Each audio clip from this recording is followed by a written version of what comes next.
Nations owners respected. Thank you. Senator Rennick. Thank you, Acting Madam Deputy President.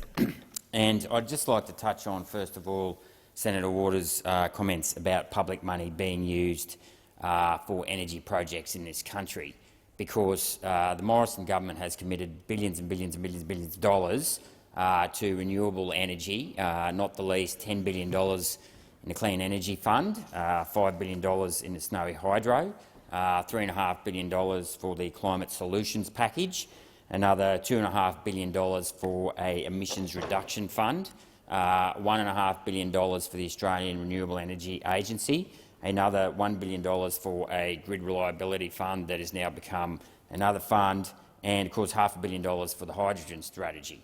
Now, so that comes to about $24 billion all up. So I think it's a bit hypocritical, and I mean I'm happy. You know, my view is either you nationalise the energy market or you let the market rip. But this idea where we go around subsidising energy producers, regardless of the sort type of energy, is not on. So I will agree. I mean, I think the private industry should pay their tax, and if they make money, they should pay money. And anything that we put in terms of roads to enable this to happen, I'm more than happy to argue that they should pay their fair share of tax on that. However, the Beetaloo Basin does have over 200,000 petajoules of shale gas in place. So to put that in perspective, Australia currently uses 1,920 petajoules a year, both for domestic use and export. So there is over 100 years of gas just for Australia in the Beetaloo Basin. So you know, we'd be mad not to use our own natural resources where we can. We cannot rely on wind and solar alone. It's intermittent energy, and ultimately it's not renewable, and it's not clean either, which I'll talk about in a minute. The other thing I would like to talk about, however, is this allegation of it being a climate bomb, and in particular the description of methane as being a dangerous climate heating gas. Now, we've got to get over this notion that greenhouse gases are somehow warming the planet. Okay? What warms the planet is the sun, and the scientific equation for that comes under E equals mc squared. 600 million tonnes of hydrogen are burnt every second and converted into 596 million tonnes of helium and 4 million tonnes of energy.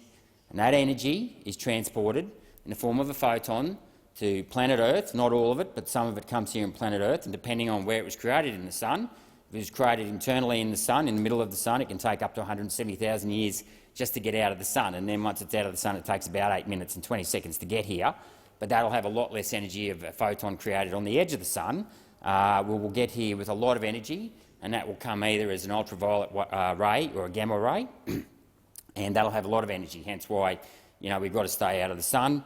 Because ultraviolet light will knock out an electron. It's got that powerful ionising effect, and hence could cause cancer. But the stuff that the infrared radiation, which is on the other side of the visible spectrum, two parts. You've got near radiation and thermal radiation. The near radiation, infrared radiation, is the incoming stuff. The thermal stuff is the outgoing stuff.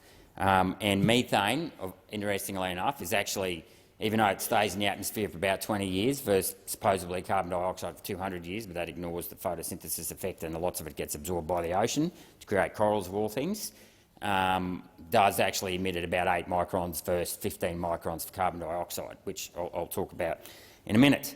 But interestingly enough, I thought I'd just talk a little bit about the science, because we often hear people say how they believe in the science. Well, you don't believe in science. You either understand it or you don't. Science isn't a cult. It's not a faith. You've got to actually understand the science. Now, when it comes to heat, we've got 3 forms of heat transfer: convection, conduction and radiation. Now, I'd like to quote a paper actually that was released in 1917 that talks about the quantum theory of radiation. That happened to be put out by a bloke by the name of Albert Einstein. Interestingly enough, in this paper, he concludes that, if I just go there, the momentum transferred by radiation is so small that it always drops out as compared to that from other dynamic processes.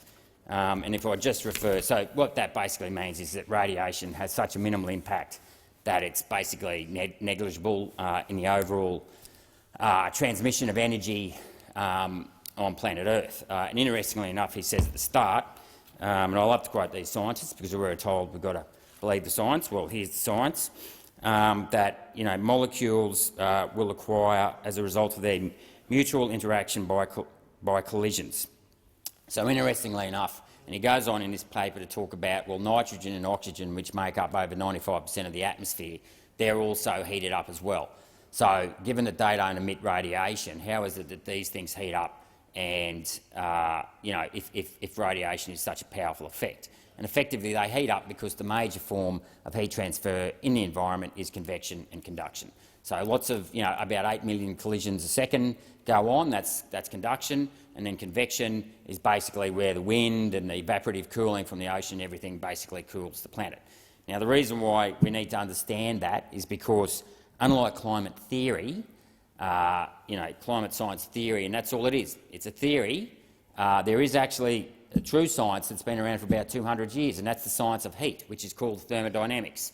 And there's two laws in that really matter. First applies to conduction, the first law of thermodynamics, and that says that the heat can neither be, energy can neither be destroyed or created, only transformed or transferred. And that's important because when we have a collision with molecules, whatever one molecule loses in energy, the other molecule gains. But overall, there is no increase in energy in the system, because ultimately energy is kinetic energy, which, when we talk about heat, is kinetic energy, which is the energy of motion, which makes a mockery of the whole climate science carbon dioxide traps heat, because nothing traps heat. As per the Stefan-Boltzmann laws, everything absorbs and radiates, absorbs and radiates. So this idea that carbon dioxide's up there and it's sucking up all this heat is absurd. And if it was sucking up all this heat, the question is, you've got to ask yourself, given it's been around for 3.5 billion years, why we just don't get hotter and hotter. And of course the answer to that is that effectively it emits as well. Now then we go to the second form and the major form of heat transfer in the atmosphere, which is convection. And that's the second law of thermodynamics applies to that. And yet again, I emphasise the word law as opposed to theory, because laws have been proven through empirical science, and that basically says the entropy of a system must always increase. Now, what does that mean? That effectively means that if I've got half a cup of water here at 10 degrees, and half a cup of water here at 20 degrees, and I pour one into the other, it'll average out at 15 degrees. Well, it's a bit like the atmosphere. If you turn those two cups on their side, effectively whatever heat is emitted downwards by the so-called greenhouse gases, convection, will naturally balance it out. Why? Because the atmosphere is basically one big pressure gradient based on temperature differentials.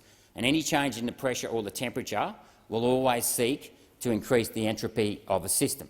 So, as I said, if you're putting heat downwards, so if we've got those two cups on their side and your carbon dioxide's radiating downwards and suddenly the bottom cup increases to 21 degrees, and using the first law of thermodynamics, that means the upper cup will go back to 9 degrees. If you combine them two again, it still averages out at 15 degrees.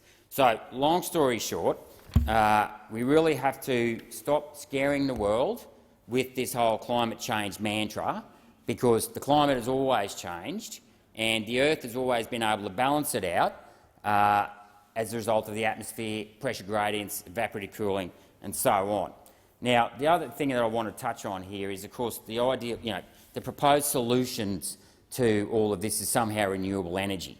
Well, let me tell you, there is nothing renewable about lithium. Lithium is a 1% ore body. What does that mean? That means that you've got to mine 100 tonnes of ore to get 1 tonne of metal.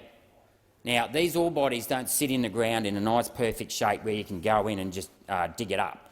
You've actually got to go around and round and round. So when you see those mining pits will probably be 10 times the size of the ore, because you can't just, you've got to get down to the ore, so you can't just have a big truck driving down the steep gradient. So you might have to shift 1,000 tonnes of dirt just to get 1 tonne of metal.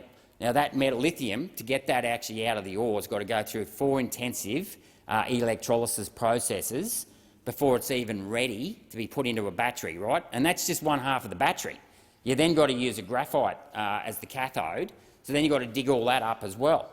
Now, interestingly enough, a guy by the name of Richard Hetherington, who's the head of the natural sciences in earth sciences in the Natural History Museum, he says just to power the UK fleet, you're going to have to use half the world's available copper, the entire amount of the world's available lithium, and about 3/4 of the world's available cobalt. So it's just never going to happen. Thank you.